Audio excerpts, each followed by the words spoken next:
تشاء وتنزع الملك ممن تشاء وتعز من تشاء وتذل من تشاء بيدك الخير انك على كل شيء قدير۔ وہ جسے چاہے ملک عطا فرمائے، جس سے چاہے ملک چھین لے، جسے چاہے عزت عطا فرمائے، جسے چاہے ذلت عطا فرمائے، سب کچھ اس کے دستے قدرت میں ہے۔ تو یہ بات پہلے سے ذہن کے اندر نقش کر لیں کہ اللہ جسے چاہے بلندی عطا کرے، اور اللہ کے رسول صلی اللہ علیہ وسلم نے وہ راستے بتا دیے کہ اس راستے پر چلو گے تو اللہ تمہیں بلندی عطا کرے گا۔ بڑا واضح سرکار صلی اللہ علیہ وسلم کا ارشاد ہے، من تواضع للہ فقد رفعہ اللہ۔ کون بلندی عطا کرے گا؟ اللہ بلندی عطا کرے گا، یہ حضور نے فرما دیا۔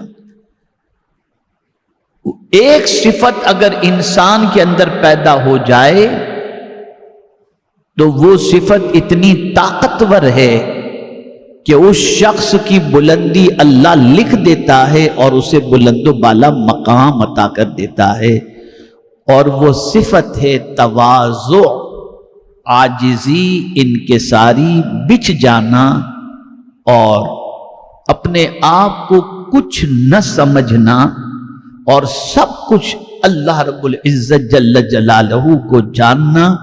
یعنی یوں سمجھیں کہ اللہ کے سامنے، اللہ کی قدرت اور کبریائی کے سامنے جھک جانا، بچ جانا۔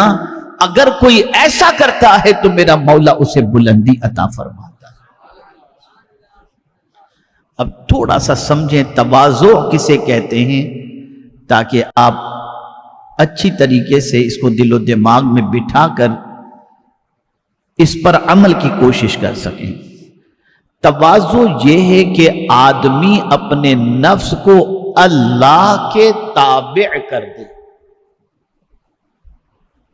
جو کچھ اللہ فرمائے اس کے آگے اپنے نفس کو، اپنے وجود کو جھکا دے۔ پتہ چلا جو اللہ کے حکم کے سامنے نہیں جھکتا گویا اس کے اندر تواضع نہیں ہے، وہ اکڑتا ہے، وہ کبر کرتا ہے۔ میرے پیارے آقا صلی اللہ تعالی علیہ وسلم کے پیارے دیوانوں، جہاں اللہ کا حکم سامنے آ جائے تو اس طاقتور رب کے سامنے جھک جاؤ، بچ جاؤ۔ مولا کا حکم ہے، مولا کا فرمان ہے، اور اسی کے ساتھ ساتھ اس کے سامنے عاجزی اور انکساری اختیار کرے، اس کے حکم کے سامنے سر تسلیم خم کر دے، اور اس کے فیصلے پر کسی قسم کا اعتراض نہ کرے۔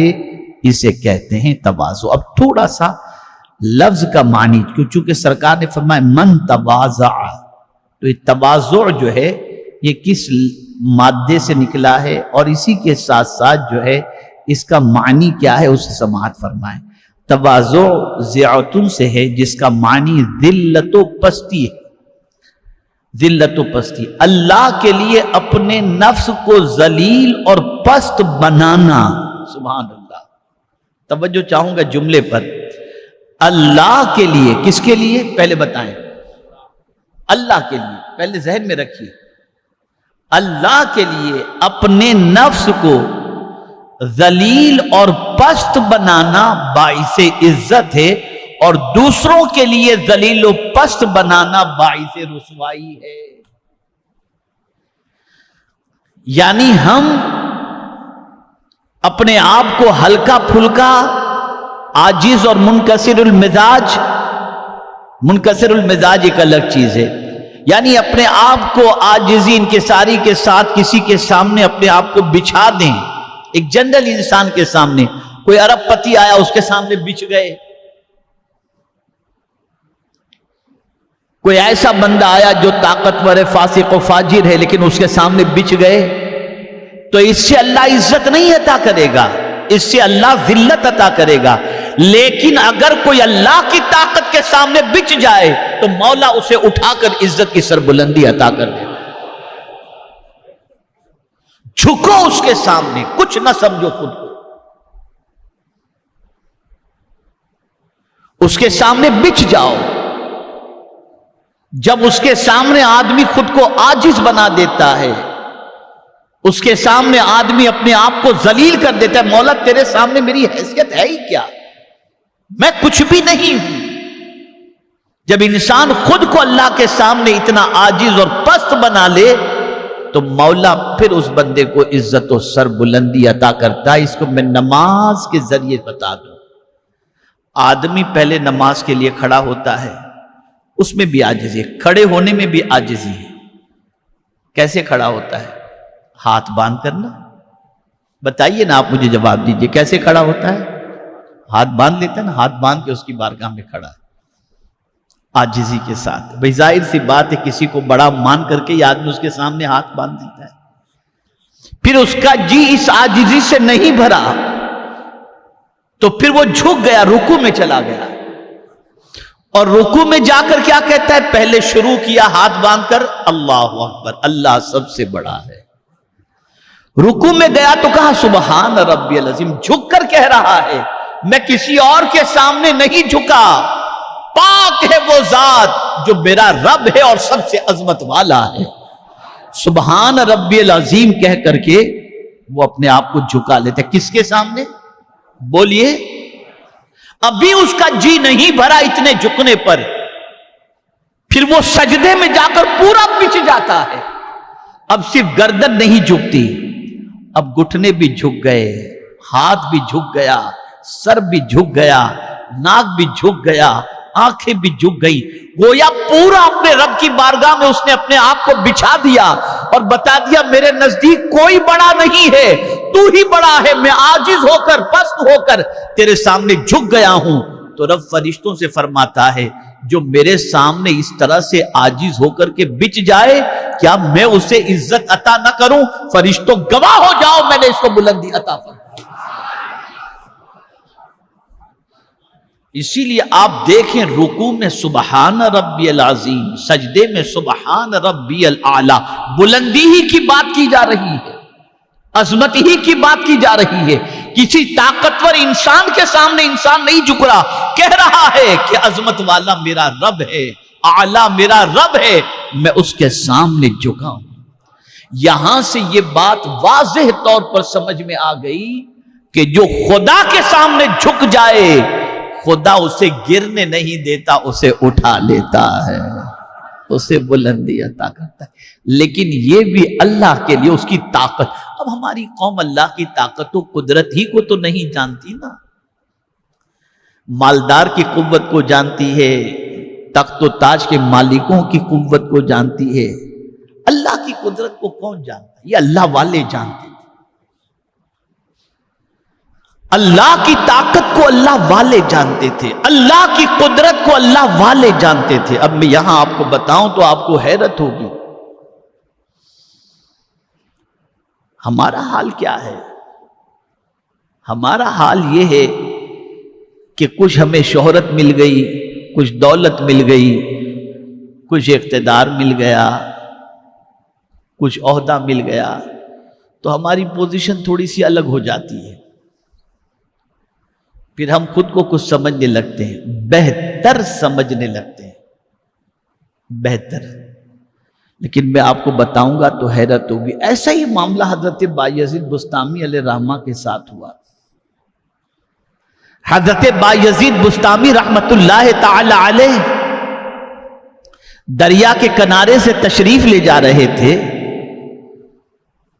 تو آپ نے دیکھا کہ ایک شخص ایک عورت کے ساتھ بیٹھا ہوا ہے اور قریب ہی کے اندر ایک بوتل پڑی ہوئی ہے. دریا کے کنارے, عورت ساتھ میں اور بوتل. مان ذہن میں ایک خیال آ گیا, عجیب آدمی ہے, اسے ذرا بھی خیال نہیں. اور یہ خیال آ گیا میں تو کم سے کم اس سے بہتر ہوں. توجہ چاہوں گا جملے پر, بایزید بسطامی علیہ الرحمہ کو یہ خیال آیا کہ میں تو اس سے بہتر ہوں، یعنی ذہن کی پتہ نہیں اس غلط کام کے لیے یا اس میں شراب ہے یا کیا ہے، تو اس سے آپ کے ذہن میں یہ خیال آیا کہ چلو اللہ کا شکر ہے میں اس سے تو بہتر ہوں۔ اچانک یہ خیال آتے ہی سامنے سمندر تھا، طوفان اٹھا سمندر کے اندر، اور سمندر کے اندر ایک کشتی تھی جو ہچکولے کھانے لگی، اس میں 6 لوگ سوار تھے۔ وہ نوجوان جو عورت کے ساتھ بیٹھا ہوا تھا اس نے فوراً دریا میں چھلانگ لگا دی، اور چھلانگ لگا کر جیسے تیسے کر کے وہ 6 لوگوں کو بچا کر کنارے پر لے آیا، اور پھر اس کے بعد اس کے چھلانگ لگانے کو دیکھ کر بایزید بسطامی حیرت میں تھے کہ یہ دریا میں اپنی جان کو داؤ پہ لگاتے ہوئے چھلانگ لگا دیا ہے، دیکھو ذرا کیا کرتا ہے۔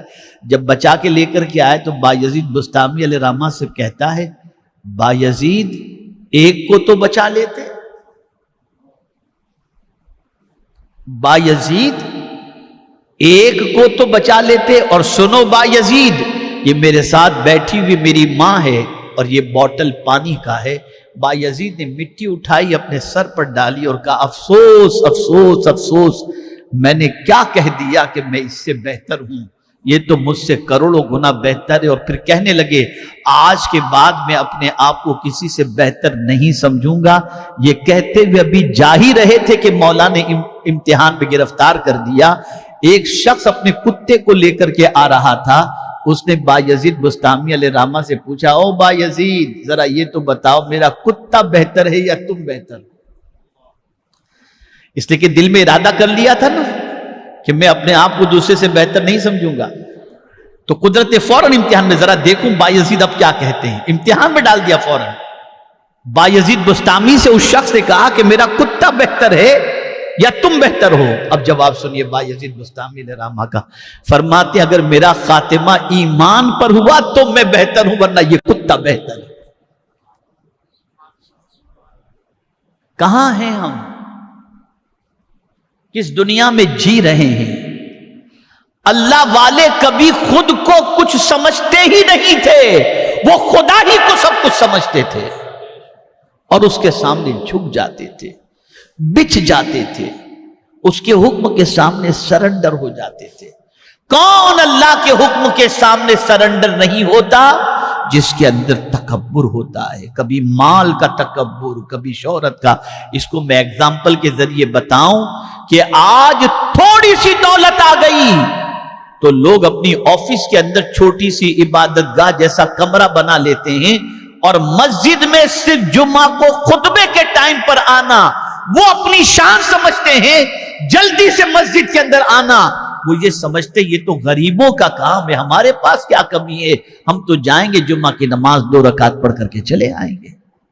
یہ بچھنا نہیں ہوا، یہ بچھنا نہیں ہوا۔ بچھنا اس کو کہتے ہیں کہ تمہارے پاس سب کچھ ہونے کے بعد بھی تم خود کو کچھ نہ سمجھو، خدا کے سامنے اپنے آپ کو ذلیل، پست اور اپنے آپ کو حقیر سمجھو۔ جب خدا کے سامنے کوئی اپنے آپ کو ذلیل و پست و حقیر سمجھتا ہے، اللہ اسے بلندی عطا فرماتا ہے۔